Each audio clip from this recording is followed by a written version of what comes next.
listeners. You're listening to Pages Across the Prairies with Adriana and Christine, your virtual book club where two besties dive into stories and spill all our thoughts. Think of it like your coziest book club, but without the dress code. So grab your book, pour your favorite drink, and let's talk chapters.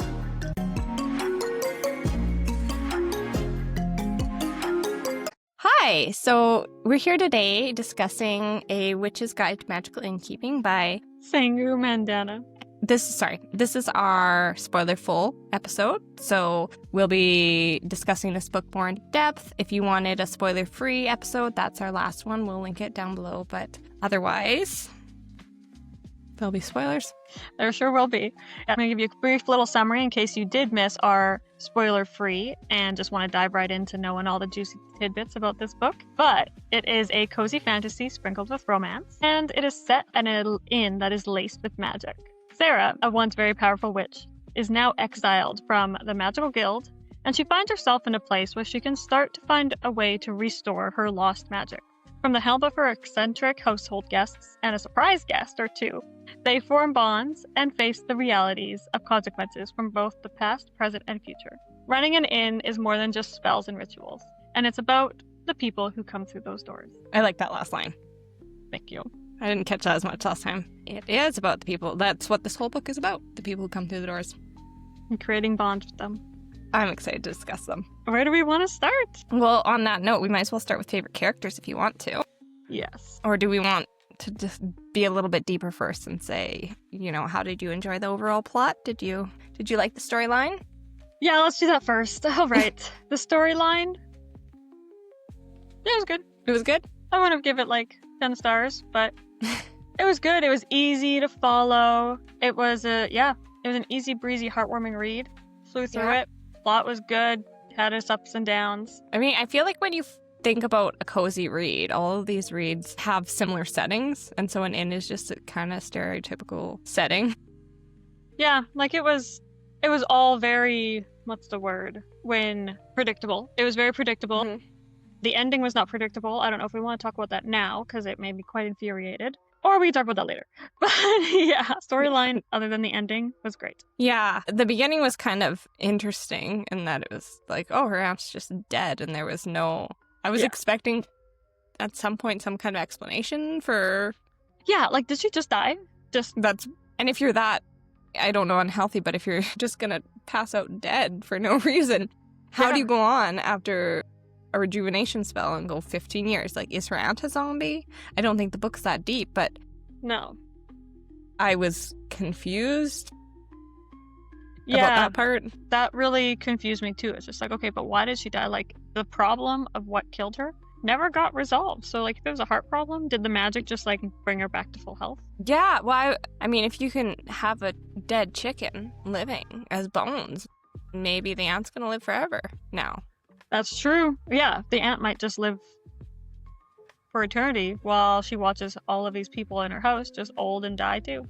That would be kind of cool, the undead innkeeper. That would be really neat. But the aunt was not magical, was she? She just took in Sarah as her ward, I guess. Yes. Speaking of bringing Jasmine, I'm pretty sure her name was, back to life, did you see the foreshadowing that the rooster was also going to come back to life? I mean, when they had mentioned, didn't they mention at the start that I knew there was a pet buried? That was the rooster, yeah? Yeah, they had mentioned that her best friend pretty much was buried in the garden a long time ago. Yes, so when she said that, and then they said she buried her hand into the ground, I was thinking either the aunt's gonna come back as this, and I should have known it's a cozy book, right? So I shouldn't have assumed that the aunt was gonna get some weird, I'm not really the aunt, I'm this dirt creature. But I was assuming either that or the rooster. And once they were oh, something's been revived from the ground, I knew. What about you? I honestly forgot about the rooster until it came alive again. I remember reading about it, but I just pushed it off to the side. I was oh, that's cool, dead pet, we all have them. On to the next thing. I'm sorry. Yeah, so then when the rooster did come alive, I was oh, I should have seen that, and then I felt stupid for not connecting the dots. It was kind of a happy thing, too, because then the aunt's not alone in her little weird undead thing. Yeah, I thought it was really sweet. I'm glad they brought the rooster back. Mm-hmm. I liked the rooster a lot. It was good. It was kind of, the author said the rooster didn't really serve any plot points, but she just liked it, so she just kept it there. It's just a good sidekick for Jasmine and for everybody in the book. It brought humor. It did. It did, especially when it was pecking at her nemesis. Yeah. Or when she just scoops up the pile of bones and tucks it under her arm. It's kind of like Moana, but undead. Exactly. I don't remember the name of that one, but that bird, but it's exactly like that. I don't remember the name of that bird either. Yeah, overall, I did enjoy the plot points. If she did a future book, and it's funny because she's like a British UK author, and she's writing about witches and wizards. And I was just going to say, if she did a future novel, I would like to hear about the school for them. Yes. And then enter Harry Potter. Yes, then that could get complicated. But I feel like she could take her own special twist on it. She could. Did you find this book? I said on the last episode, it's supposed to be in a different universe. Were you able to suss that out? Did you feel like it was in a different universe? Did you feel like the magical group? I can't see if I'd read the other one. We read the other one 1-2 years ago at this point. At least, yeah, it's been a while. Yeah, so I don't remember the name of their magical guild. But did you find the hierarchy and the setup and the behaviors and the universe to be different? No, it all felt very much the same universe. I thought it was the same universe. I thought it was too. I thought it was just at a different time. Yeah, exactly. And one of the reasonings she stated for not having it been in the same one was that everybody in her first one was orphans. And I couldn't quite understand why then it had to be in a different universe. But in this one, it was like there was family, but they were all almost the same family structure, family that didn't want them. Yeah, they all came from somewhere that they felt like rejects. Yeah, I mean, I don't want to critically analyze it too much, but that does, even on a low level, all the characters being like that is interesting. Yeah, that seems to be a common theme, is rejected creatures all finding each other. Yeah, I guess that's beautiful in and of itself, but yeah, it felt like the same worlds. Yeah, same to me as well. I did like the idea of them all kind of just finding the end. That was so cute. I love that she did put that spell, because I think that's very it's nice being that little beacon of light where it's like, you need somewhere to go. You don't feel like you belong. You're still always going to be safe here. Yeah. And that idea, it's so funny because the people who needed it very much appreciated it, but the people who did not, and that's why the spell was there, did not appreciate it. And it's just so funny how people can see things so differently based on their situation that people would try and tear apart this little haven. Yeah, that's so true. That's such a good point. How people can see things so differently just by maybe how they fit into society. That's a good point, because they were all kind of like, is the word dejects? That's not a word. Rejected by society? Rejected, yeah. You're calling them rejects? No, I like these characters. They were, though. I want to be their friends. It's funny that, like, I feel like in childhood, that's not, like, those characters are like, oh, that's awful. But in adulthood, you're like, yes, this is great. I'd love to be at this inn. Exactly. It's so true. When you're little and younger, trying to fit in with anybody, and as adults, it's like, that's too much work. Let's just be ourselves. Yeah. And that's kind of, I don't know, that's what I like in my reads, is like these little quirky weirdos. Good work, quirky. That explains them perfectly. I would have loved to be there. Oh, me too. And that's why I was waiting for, like, the introduction of the new character, because they had more rooms, so I was just waiting for it.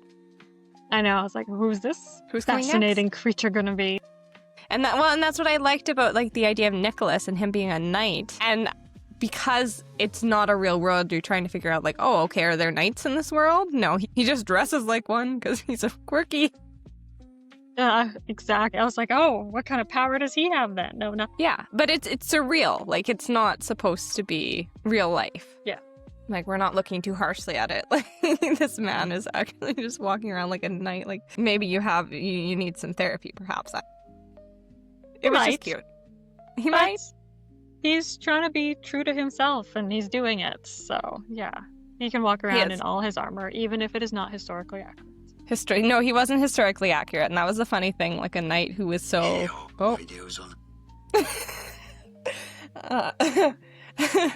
A knight who was so devoted to his craft of his career of being a knight that was not even historically accurate. Yeah, that confused me. He was so gung-ho about being a knight. Why don't you have a proper uniform?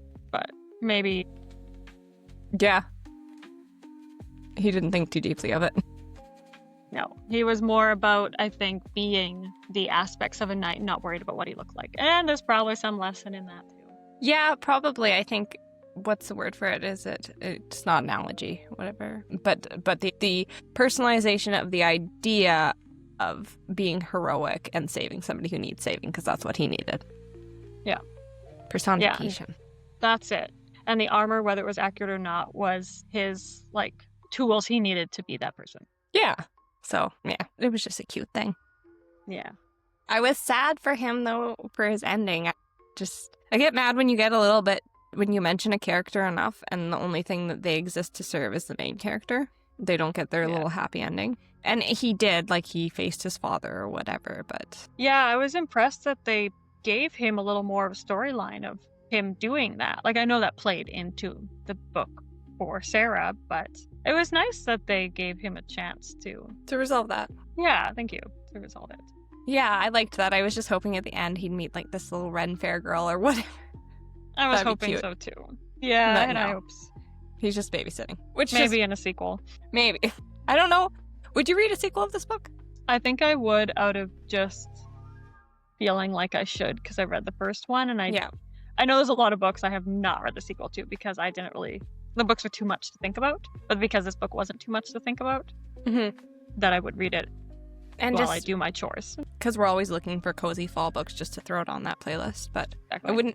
I wouldn't, if I saw an announcement that a new book was coming out, I wouldn't be super excited about it. Yeah, I wouldn't be rushing to download it and listen to it ASAP. It'd be I'll put this on my to-be-read list, and I'd probably get to it within a year. Yeah. And I don't, at this point, it would be the same for the Secret Society of Irregular Witches, but it wouldn't have been before this book, because I really did enjoy Mika. And maybe if there'd been a sequel even on one of the girls, it would have been really cool. But now I'm kind of that's a done nice with that. thought. Yeah, I wish. Yeah, I didn't. This society felt exactly the same to me. That was, and the way magic was done. I like her ideas on how magic is done. Yes, I like that. I like how when you for her, you close your eyes and you see the galaxy, and other people see other things. What would you see if you closed your eyes? Well, that throws me right off. I don't know. What would you see? Yeah, it's a hard question. It is. I'm like stars, but it probably wouldn't be. And then I want to say flowers, but that seems just typical. I think mine would be vines. Yeah, that's good. That's a good one. Like, just thinking of what I am obsessed with and how I, obviously have them all over my body, I'm pretty sure that I would see vines. That's a good one. And I can picture it. Yeah. I don't have one. I don't actually think I do. I was never intended to be a magical entity. I'm on that. I think that's wrong, that statement, but when you think of it, you will let me know. Yeah. I don't have anything right now. I would like it to be beautiful and poetic. It will be. Maybe it's little cups of tea. No. Mine's empty, so I could use a refill. I could too. It's a 2-cup of coffee morning. So who is your favorite character then? All right, you said you had a guess for me. Do you want to guess? The Bone Rooster. Well, of course. First and foremost. Of course. And after that, I feel like it's varied. But the Bone Rooster, 100,000%. I love Mr. Bone Rooster. He's so cute, and he plays such just a lively extra entity in this book. Yeah. So I love him, and he does bring, well, a lot of these characters bring comedic relief, but this little guy just causes havoc, and I love it. I feel like you'd enjoy Clemmy, but not Clemmy. Enjoy the idea of Clemmy, but not the personality. That's interesting. So, did you enjoy the personality? My two favorite characters, other than the pet of a bone chicken, which reminds me of my cat sometimes. It's just, I love the bone chicken.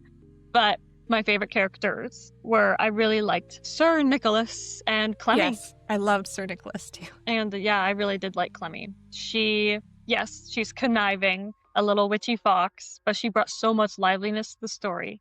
And honestly, I don't see how the book would have existed without her, because she seems to carry most of the book. She coaxes Sarah into doing things, whether they're smart or not.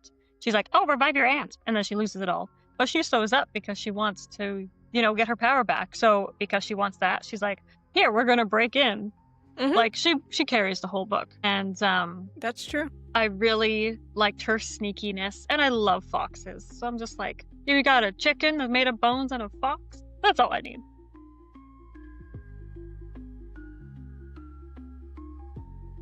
Speaking of Phoenix, we'll get to my favorite character in a moment, but speaking of Phoenix, people had issues because she had to get a phoenix feather. Was that what it was?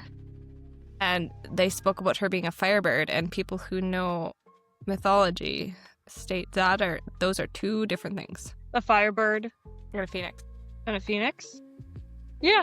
I'm just going to trust them on that. I don't know, but that would make me mad too. Yeah, that's a good point. I never thought about that very deeply. After I the didn't either. artichoke heart. After the artichoke heart, I was like, okay, that's cool. And then I kind of was like, well, good luck. Yeah, this is not a riddle for me. No. I thought the artichoke heart was very clever, but that's interesting. Yeah. Did you at any point think that it was I thought they were going to find a feather. I just thought it was a red feather for a second, but just grab a Ruru's feather from the ground is what I thought. I didn't know if Ruru had feathers. No, but his corpse would. Like there would be, I mean, his bones left, but unless they decompose, I feel like there'd be a feather under the ground. Yeah, I wonder, do feathers Decompose? Like how long does it take a feather to decompose? Yeah, feathers decompose. How long? Oh, that's okay. So feathers take a couple months to decompose? Yeah. That's hilarious. So they would be decomposed. That's too bad. But even so, like her necklace didn't have any feathers on it. They could have just thrown the chicken in the teapot. Yeah. Don't throw away my bones. No.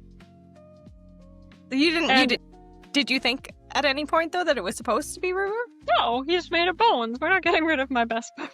I thought it was supposed to be something to do with him. I mean, I can see now where you're thinking. It's like maybe just like throw like one of those like little toe bones in there or something. He can survive without that. But I can see it because she brought him back to life. So yes, and yes, Firebird and Phoenixes are completely different.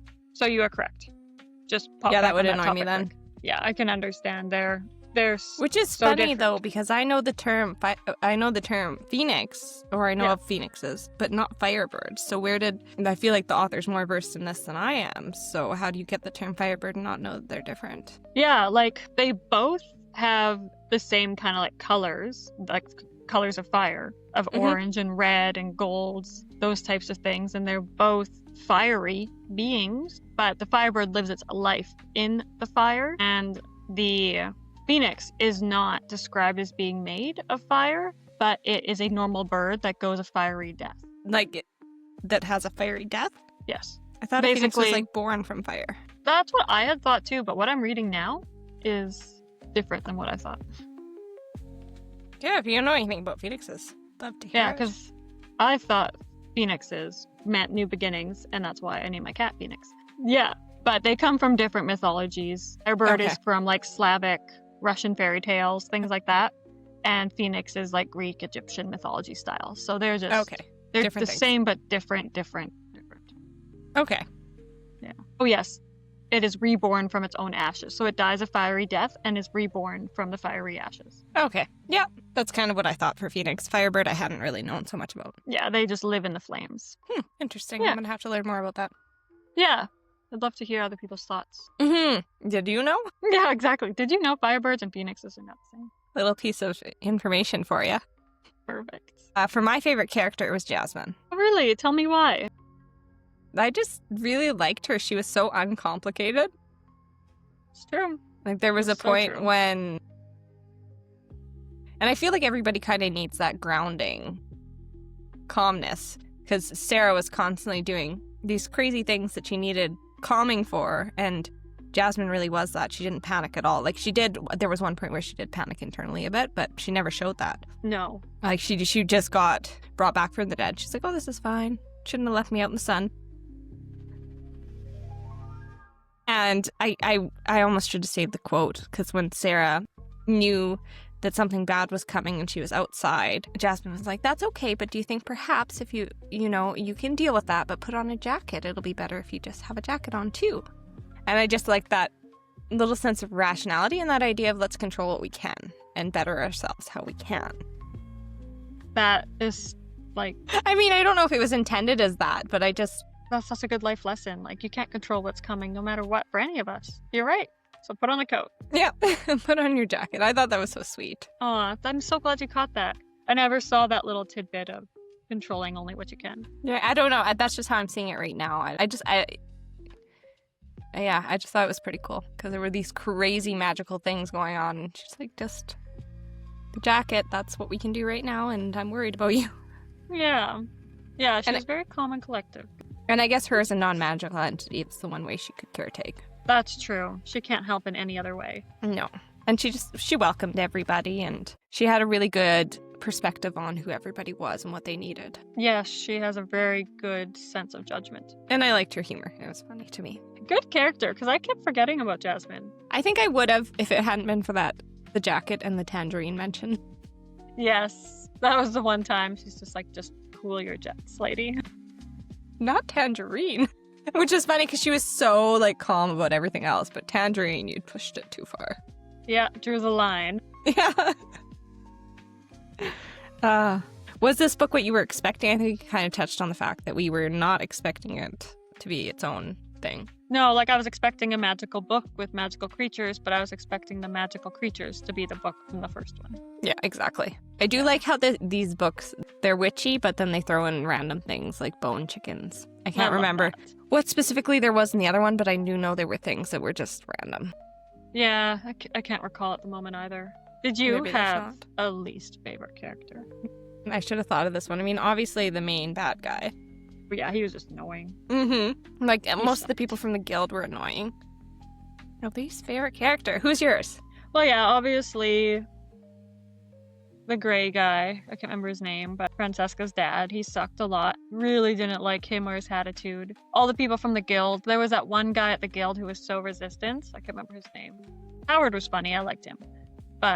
And so was the professor lady. But if we had to go out of the main characters of who I didn't like, probably just Luke. He was predictable. He tried to save her sometimes, and that was like super irritating. And which is funny because Sir Nicholas kept trying to save her. And I loved him and his like attitude towards it, but they weren't romantically involved. Sure, maybe he had a crush on her, but he was like there to serve and protect. But Luke just was like, maybe I can help her, even though I don't want to help her. I'm like, well, then I just don't. Or that point where he was like, oh, well, I'm just going to go by myself.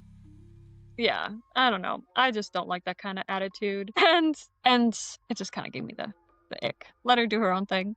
And Sarah was also not like my favorite character. I understand, but that's fair. That part where she was talking about like seeing ghosts, that resonated with me so much because I feel like I see ghosts all the time in some places. And it's like I actually just like wrote a little piece on that a couple months ago. Really? So it's just like, yeah. I actually accidentally wrote it twice because I lost the first one.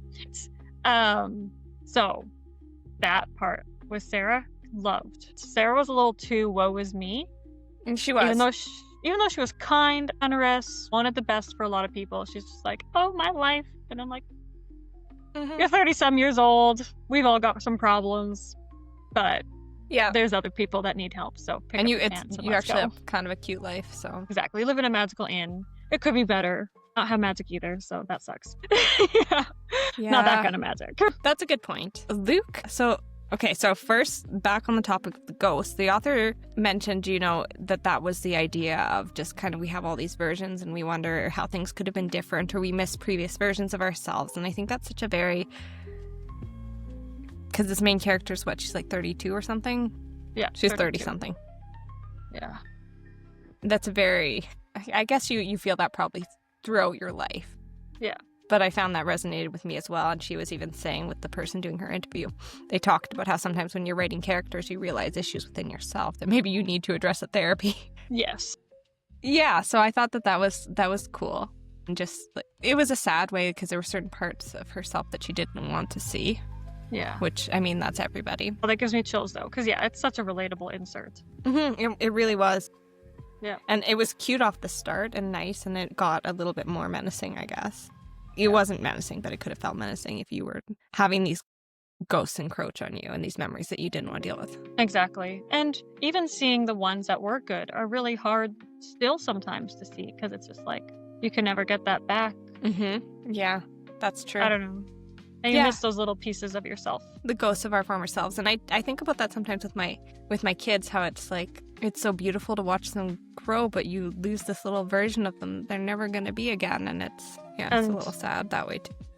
You might still see their little leaf. You might see a trampoline. I don't know if they trampoline. They're probably too little for that. But let's pray for the sake of this. They're on a trampoline, and then you're like 10 years from now, and you still see their little ghostly figures jumping on a trampoline, but they're not actually there anymore. So they are, but not in that Yeah, age. it's really weird. Like you know all these little versions of themselves, and then they're there in Exactly. your mind, Mhm. and in I their see minds that. probably. Yeah, and they're gonna grow up seeing ghosts of their former selves too, having like the best time with mom, circling things on wish books and stuff, and Hopefully. yeah. Yeah. I don't know. It was a good plot point. I enjoyed it. That was my favorite plot point, was the ghost, but just because I could relate to it so very much. I see them a lot. Yeah. It's a hard topic. Can be. So I guess that would be something that you found thought-provoking. Completely, yes, there we go. Just like that. 2 questions in one. Yeah, I guess so. Well, I mean, this like as a cozy book, it did try and be thought-provoking in a lot of ways. I just didn't find it that necessarily on a lot of topics. Yeah. It wasn't like the thought-provoking things maybe were like more ghostly, because some of these other books we read, they're like front and center. This is the problem. Like, I think one of the next books we're going to read has, like you were saying, in the first thing of something that's thought-provoking and whatnot. I haven't read it yet. But anyways, No, this I just book- want you to hear the intro. It is so cringe. Like, ugh. Oh, that's my Gross. plan It's later gross. today when I do dishes. Message me. Let me know what you think of it, because because we already had this, we were going to listen to this, and I got through the first excerpt, and I was like, not right now. Yes, you're right. Probably And still not right now, but I'm gonna. Well, if you don't find that you can, this is something for probably later. We can listen to it later. You let me know what you think. Okay, well, maybe we both will be like, let's listen to this later. Yeah, I don't know. It would be a good Halloween one, though, I feel. Yeah. Yeah, and things that I found thought-provoking, that was just basically it with the ghosts. I mean, like I said, it did try and be more thought-provoking on different topics, but I didn't feel those went as deep as they should if you're trying to be thought-provoking on it. Does that make sense? Yeah, this book doesn't seem to really get more than scraping the surface on all of these, and I don't think the book was set up to do much more, because it was supposed to be still a cozy romantasy. Yeah. One of the main issues that somebody had was the representation of autism in the book. Yeah. They found that was That's right. not done well. Yeah, just I guess the idea is that autism being represented is always higher on the spectrum. That wasn't their words, but more of the character being a burden to the other characters. You know, Posey was cute and great and everything else, but Yeah. the idea was she was kind of a burden on her brother. Yeah, you're And her right. They did family. portray that. Yeah, and it was they disagreed with some of her symptoms, especially the eating of leaves, which I could definitely see the questioning of that. So yeah, people just did have issues with characters just being thrown in and not enough thought being given to being true to the actual, what you were trying to throw in there. Yeah. Yeah, I don't know much about this topic at all, so I don't really have much to add, but I can believe that it would be hard to portray disabilities and things like this. Like, does this author know somebody that she might be like tentatively basing this on, or did she just do some research and try and make autism more aware to her readers? And we spoke about that with Meg Schaefer, that I did enjoy her talking about foster children, what that looks like. The main argument here was that people tend to go with the more, it's not glamorized, it's not glamour, but the more, I guess, visible, the more in your face symptoms of autism, people who might be higher on the spectrum or who are maybe struggling with functioning. My wording's not correct on this, but they just didn't feel it was an accurate representation. It was more of a trope. This is autism. That's interesting. Yeah, I've never seen or heard of anybody with the same symptoms or same diagnosis. Like, it's all in the spectrum, but everybody's so different. Well, that's what I mean. So just because it's not your experience with it. I don't know. Yeah. Okay. I understand what you're saying. Yeah. Because from my experience, I don't have a huge experience on autism, but I've gone through a couple diagnoses with my background in early learning, and they were two totally different things. Well, by diagnosis they were not, but yeah, my experiences with the individuals were. I'm glad you mentioned that, because that was my next question, is if you'd ever run across this in your early learning background. Otherwise, yeah, I enjoyed this. I'm okay with her not being too, you can't discuss every issue. No. I don't know. No, you can't. But maybe she shouldn't have tried. Yeah, I don't know. That's a tricky situation. What do you do when you want to make your book interesting, but you don't have enough time to make it 100% accurate? Yeah. Well, that's like, if it was a short story, Mm-hmm. would we find these flaws? Certainly if there are symptoms that completely go against somebody's diagnosis, then yes, but... Yeah, good point. Would it get, like you were saying before, would it get ripped apart the same? Mm-hmm. Yeah. Just interesting. And I feel bad too, because I was a little bit I was harder on the Wishing Game than I was on this one, and it's just because I didn't like the main character. Now I'm like, it's fine. Everything's fine. It's funny how that can change perspectives. It is. It's really funny, because I had similar issues with both books. Yeah, they're lining up pretty on par. Mm-hmm. I guess we just like to do that in this genre, just throw in characters. Okay, so your favorite scenes, did you have a favorite scene in the book? Yes, the scene where, there's a few, but my most favorite one is just the scene in Matilda's garden, where the cabbage and peppers were growing next to each other, and the artichokes next to the eggplants, and just like the complete mess of things that are not supposed to grow next to each other. I just loved so much. That was Or when amazing. the goat's in there just tearing it apart. Yeah, it's just pure chaos, like chaos gardening, chaos goat. It's just like, this is so realistic. Other than, obviously some things you just don't grow next to each other, but it's just like, if they're in pots, they will. I love that. So that was my favorite scene. And then I also liked the little tidbit about the peach and brandy tart that she had made. Did you? I didn't like the scene, but I liked the dessert. Okay. So I want to know more about this little tart, because it just sounded like a mishmash of everything. And the scene kind of irritated me, actually, but the tart sounded delicious. This author kind of does the same things in different ways, because that was the same scene that we saw with Mika in the last book. Yeah. I'm just like, why can't we have a yummy, tasty dessert without any nonsense, guys? Thanks. Yeah, or why can't we, develop a relationship without having to do that? Exactly. It's like, you don't need to. No. But yeah, so those are my two favorite things, scene-wise. But I want to be clear, the scene with the tart is not the scene I like. It's literally just the tart. Yes. There's probably people who's that is one of their favorite. It's not mine. They can have it. Oh.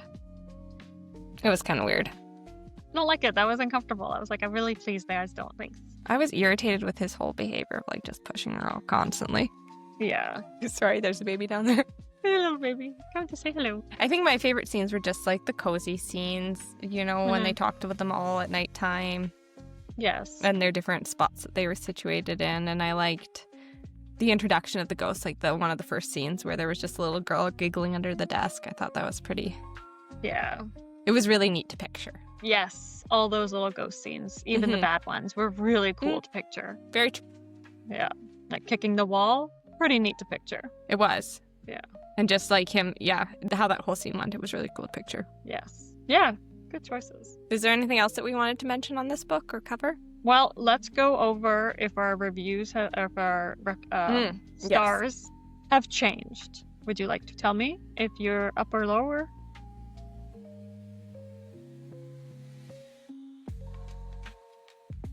We're going to a 6.5. I'm mad about it, though.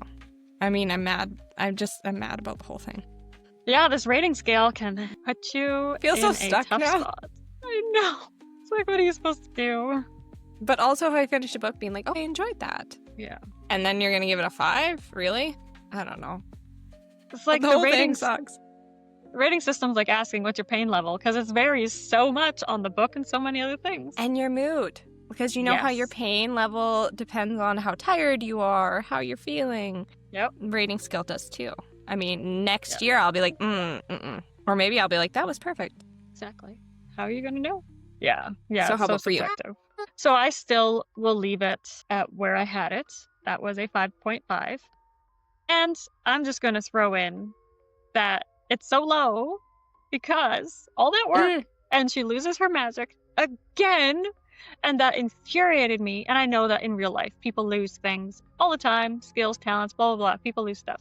But this is supposed to be a cozy book and a feel-good novel. And she should have her magic back. And I want her to see the galaxy and be the most powerful witch. And I just felt ripped off for such a cozy book to leave me starless. That is fair, and I like how you ended that, Stars. I did not plan that.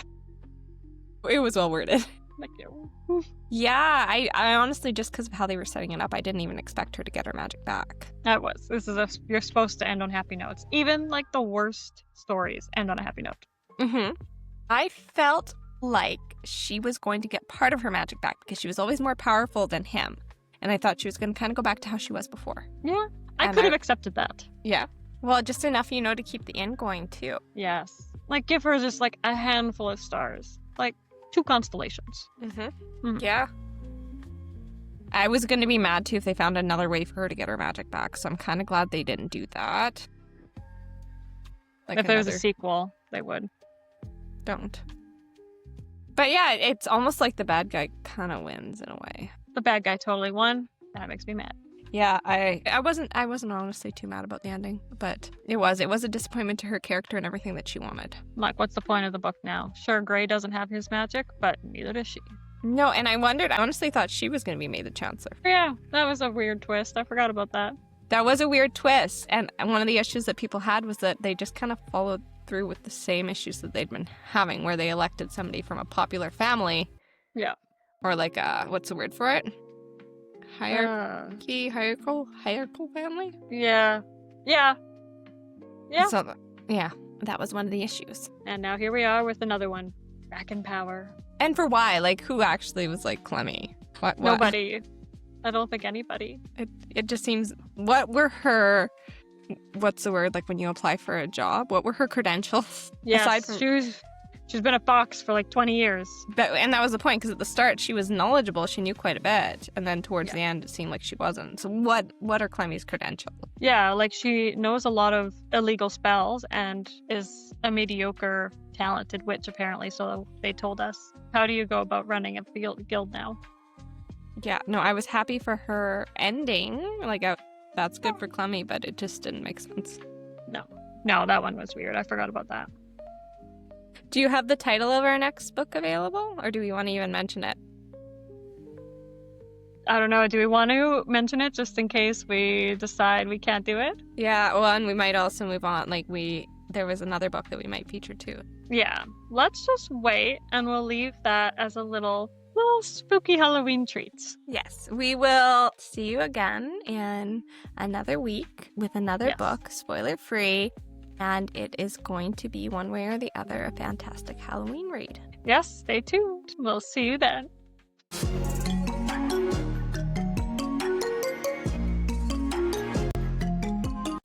Thanks for flipping through Pages Across the Prairies with us. Until next time, keep your tea warm, your bookmark handy, and if you enjoyed today's chat, like, share, and subscribe to join us again.